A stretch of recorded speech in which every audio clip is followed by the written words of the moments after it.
The Big Society Challenge book is an edited collection involving 22 authors who are practitioners and academics, and the aim of the book is to contribute to the debate about what Big Society is, isn't and could be.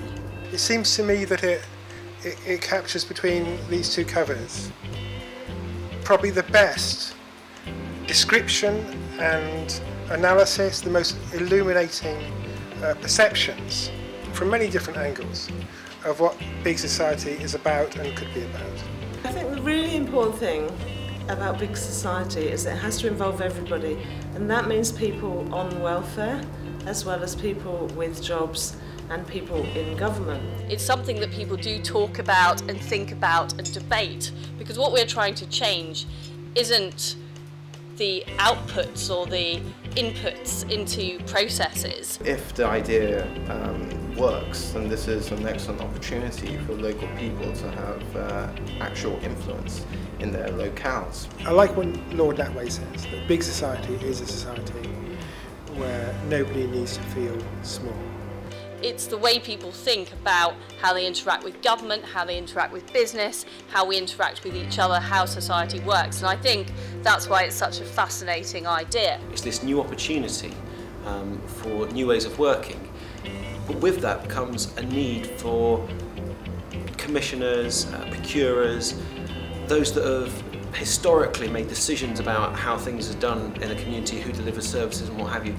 It's an opportunity for them to reassess their skill set, to reassess how they work. Because procurers and commissioners in this new age of Big Society need to actually think about the impact of their decisions on individuals who are trying to empower themselves. Real empowerment is about providing people with choices and having some kind of control over those choices that they make. But the way that the Big Society is being presented now doesn't really give people much choice.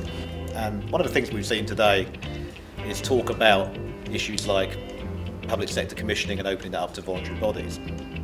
Paradoxically, of course, that's not always promoted by a cuts agenda. People take over services that are failing, or organisations and things like libraries that are about to close because they don't have a choice. They take over these things because if they don't, then nobody else is going to provide them. I suppose the question for me is, how do you promote more of the good stuff that the people that I work with and for do?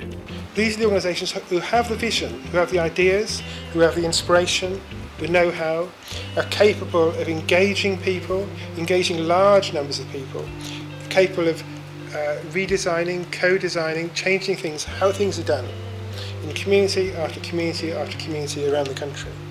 For me, the Big Society is all about getting people involved. It's empowering people, empowering local communities and unleashing the talent and energy that they have to make our country a better place. And I think it's a very exciting vision.